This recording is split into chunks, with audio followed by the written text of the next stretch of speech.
Hi everybody, this is Miss Peachy from your WCA Earth Science class, and I'm doing a short video tutorial for your Earth Science A lesson, your portfolio on soil testing, the soil testing lab, which is on your agenda for 2 days. So if you click here, you open up your planner and you open the lesson viewer up. You will see from Unit 5, Lesson 11, the soil testing lab. I'll go ahead and click on that, and that's going to open the Vega viewer, which is what you use for a lot of your earth science stuff. And I'm going to go ahead and I'm going to click through a few things here just to make it a little bit faster for you. But a few things I'll point out. On slide 2, there's a link that says soil testing, and it might be something that you'd be tempted to skip.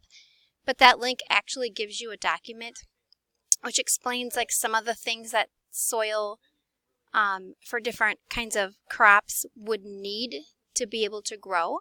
So what you're going to be doing for your portfolio is you're actually checking 3 different crops: corn, soybeans, and sunflowers.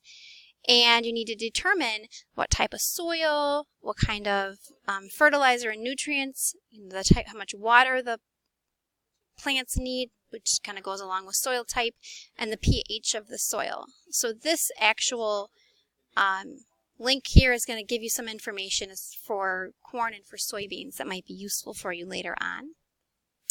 The next slide actually talks about environmental impacts. So realize that giving these plants extra fertilizer is very good to help the plants grow, but if you give too much of a good thing, it can be a bad thing for the environment. So here's like a little picture kind of illustrating that, you know, if I put too much fertilizer down on the plants, it helps the plants grow, but if they don't use all the fertilizer, what's left over gets washed away into the lake, and that causes algae to grow in the lake. And algae, when it grows in the lake, it starts to decompose, it falls down to the bottom of the lake.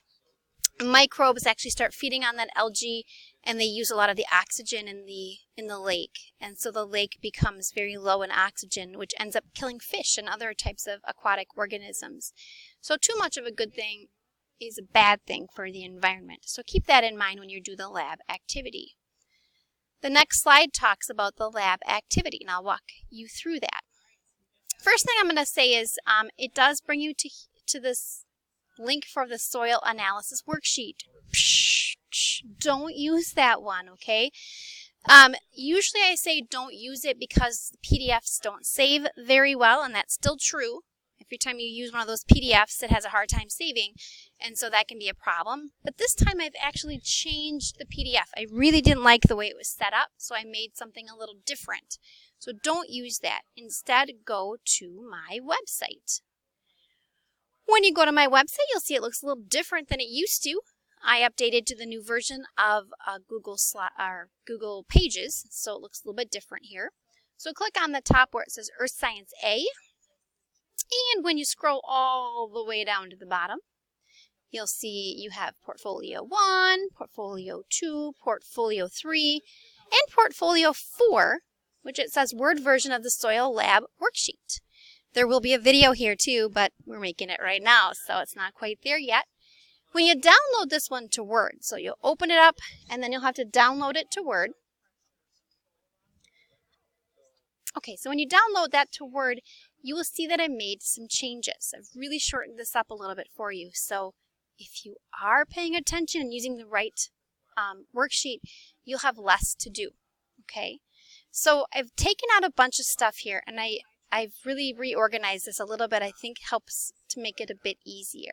So we're going to be looking at corn, soybeans, and sunflowers. I'm going to try to do a little of the corn for you to kind of show you what to do. And then you'll be doing the soybeans and sunflowers all by yourself. So I'm going to go back to that Vega viewer, maybe, if I can find it. Here we go. I'm going to go to where it says Soil Analysis Lab Activity and click on that. And I'm just going to click Continue to move through these and get to Soil Analysis.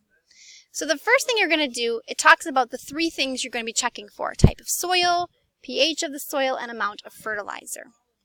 And it talks about, you know, that there's different types of soil that helps plants to grow. The pH is very important because it helps kind of determine how well plants can absorb nutrients and the amount of fertilizer. Obviously, having too much is a bad thing for the environment.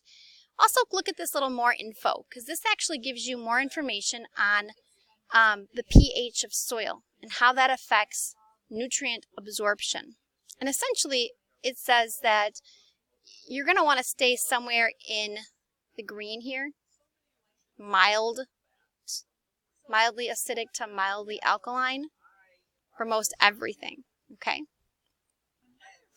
All right, so I'm just going to X out of that to bring us here. It's a royal pain. When you X out of things, it actually makes you start from the beginning sometimes. All right. So the first thing it does is we're going to select corn as our crop, and then you need to see which soil type you think would be best for corn. So you select a soil type, say we click clay loam, and we click check combination, and it says, if you read the directions here, or read the impact, it says, like most crops, corn will grow in a variety of loam soil types. Sandy loam retains water slightly less than silt loam and less than clay loam. Since corn prefers less water retention, sandy loam is the best choice.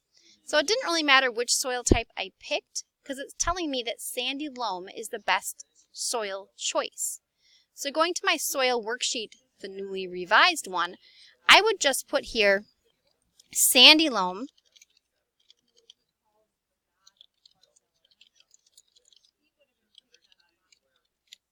and it says, if I read that correctly, it says sandy loam retains slightly less water than silt and less than clay. So it retains the least amount of water is what I'm getting from this. So the reason why here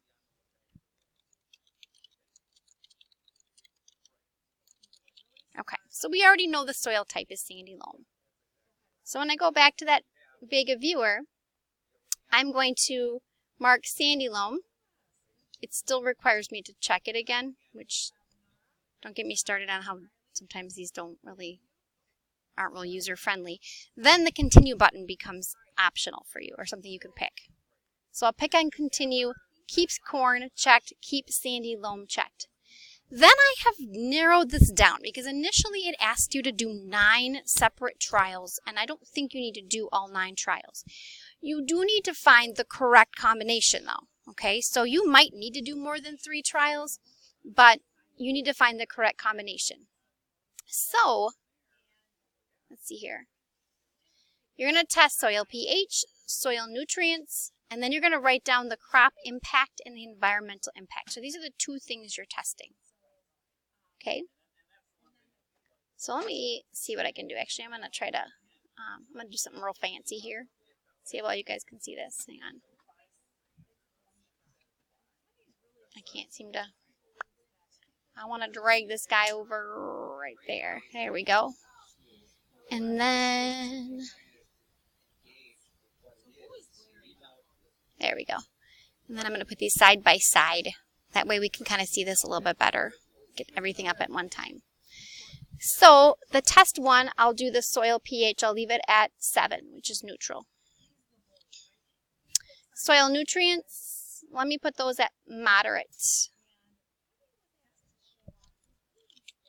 Okay, and then I hit check impact, and it tells me, and you can't see all of it here. Okay.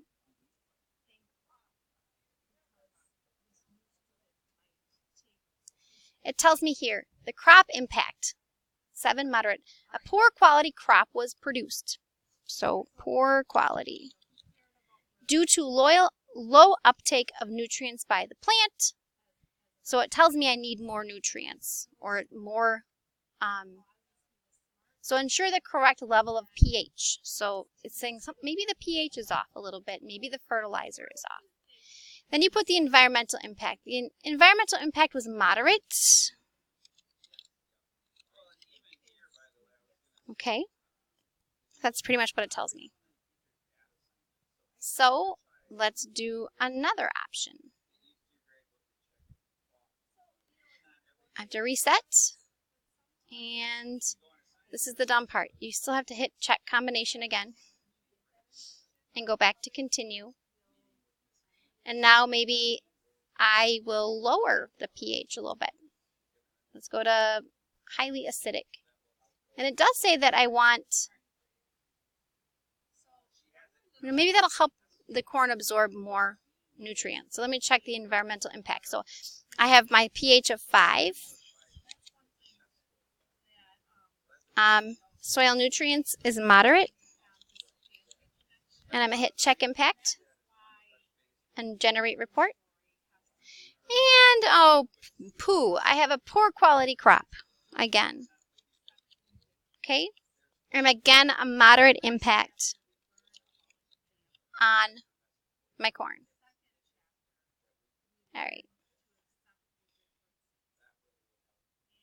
So let's try it again. Let's see here. Again, I got to go back and hit continue. So let me again put it at mildly acidic, 5, and I'm going to put high. Okay. Oh. So 5, it says poor quality. Oh, wait, that was high. Okay, so poor quality. And impact was high. That's bad. We don't want a high impact. And I guess I'm going to probably go ahead and add some more columns here. I'll do that for the master copies. You guys have more on there too. Okay.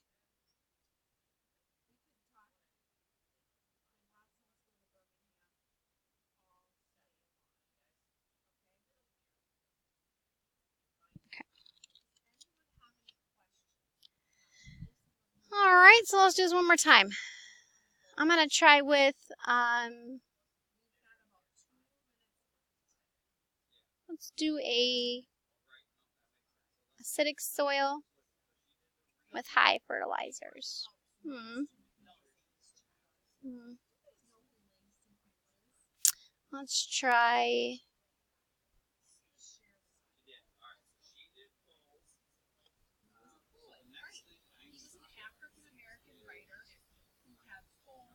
Let's try more of a basic soil then with high. Did it work? Oh, check impact. Okay. So I got an average. That time I did like a basic. So it was like a pH of 8 and high. And I had an average crop. Okay, so you're going to keep going, guys, different tests until you can get an average to good crop. Okay? So you might have to do more than 3 tests. I'll go ahead and, like, I had taken away some of those columns, but I'll put them back in for your copy anyways. So then you're going to do the same thing for soybeans, and the same thing for your sunflowers. So we would go back and we would go to soybeans now and figure out the combination, what type of soil. And then you're going to do the same thing for sunflowers. And when you're all done with that information, you need to then make a recommendation. So now you are going to recommend to the farmer what they should do. Tell the farmer what soil type, what pH, and what nutrients you'd recommend for their crops to use, and why, and explain what type of effect that could have on the environment. Okay? You're going to give a little bit more information here. So that goes in the last section where you'll be writing a few sentences for each explaining what they need to use and why. All right, so hopefully that all makes sense, what you guys need to do for your portfolio. If you have any questions or anything doesn't make sense, please let me know. And I hope you have a great day. Bye, everyone.